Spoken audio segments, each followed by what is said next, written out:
Assalamualaikum warahmatullahi wabarakatuh. Perkenalkan, nama saya Alin Mulia Rahab. Saya akan menjelaskan tugas saya yang berjudul Perkenalan Hadis Nabi Muhammad SAW. Terminologi hadis. Secara terminologi, hadis merupakan bentuk mazhab yang berarti komunikasi, cerita, percakapan, baik dalam konteks agama maupun duniawi.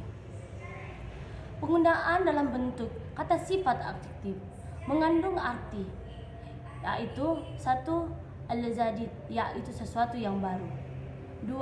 Al-khabar, yaitu berita ataupun yang dipercakapkan. 3. Al-qabir, yaitu sesuatu yang dekat. Menurut M.A. Azmi, penggunaan kata hadis dari sudut kebahasaan dalam Al-Quran inti antara lainnya adalah 1. Komunikasi religius, pesan atau Al-Quran sebagaimana terdapat dalam surah Al-Jumu'ah. Komunikasi religius, pesan atau Al-Quran sebagaimana terdapat surah Al-Zumar ayat 23. 2. Secara duniawi atau kerjasama dalam pada umumnya bagaimana terdapat dalam Quran surah An-Nahl ayat 68. 3. Secara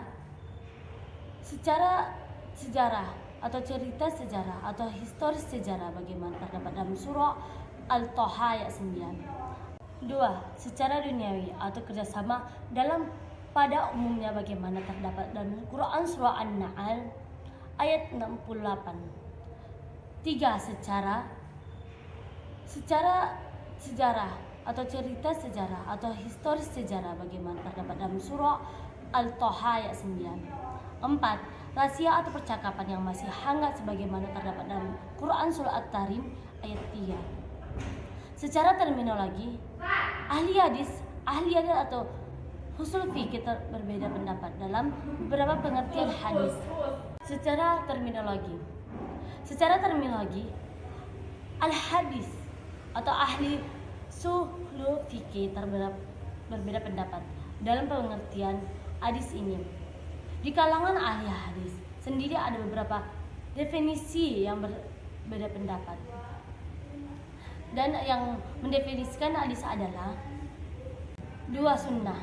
Secara etimologi merupakan jalan lurus yang berkesinambungan yang baik maupun buruk, sebagaimana yang terdapat dalam firman Allah Subhanahu wa taala atau perkataan Rasulullah SAW.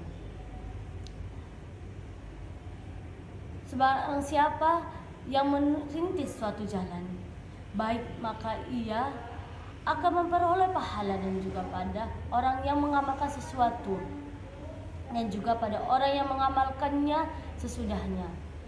Tidak merugi yang demikian akan pahala mereka sedikit pun.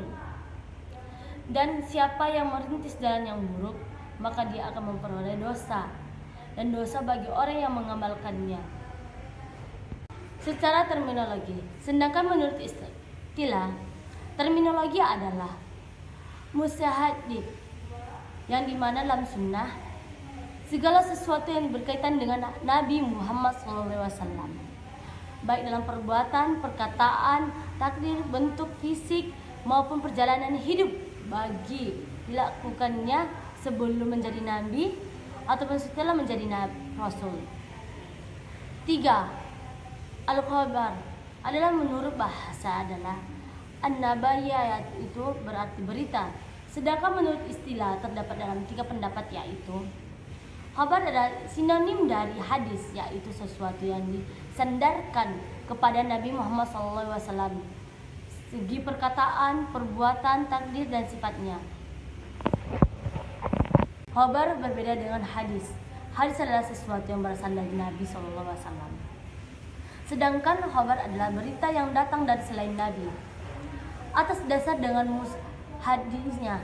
Sedangkan mereka yang berkemampuan dalam kegiatan sejarah dan sejenisnya disebut al-khabiriyah. C. Khabar lebih umum dari hadis. Hadis adalah yang datang dari Nabi Muhammad SAW. Dan khabar adalah sesuatu yang datang dari selain Nabi atau pendapat di mana maka seorang ahli al-hadis atau ahli al-sunnah.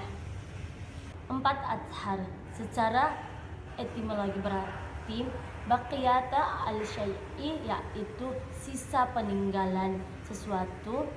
Sedangkan pengertian secara terminologi ada dua pendapat. 1. Azhar adalah sinonim dari hadis, yaitu segala sesuatu yang berasal dari Nabi Muhammad SAW. Dan azhar adalah berbeda dengan hadis, yaitu sesuatu yang berdasarkan kepada sahabat dan bai'i yang terdiri atas perkataan dan perbuatan. Dari keempat pengertian tentang hadis, sunnah, khabar, dan azhar sebagaimana diuraikan di atas dapat ditarik suatu pengertian bahwa keempat istilah tersebut pada dasarnya memiliki kesamaan. Maksudnya segala sesuatu yang datang dari Nabi, baik berupa perkataan, perbuatan maupun ketetapannya. 5. Pandangan para fuqaha. Al-Baqiyah meriwayatkan hadis dari Utsman bin Affan berkata, ada seseorang laki-laki datang menemui Malik kemudian berkata tentang sesuatu masalah, lalu ia menjawab, Rasulullah SAW bersabda, begini dan begitu. Kemudian orang itu berkata, apakah kamu melihatnya sendiri? Maka Malik menjawab, maka hendakkanlah orang-orang yang menyalahi perintah Rasulullah takut akan tipuan, cobaan, ataupun titipan azab yang pedih. Sekian hasil presentasi saya.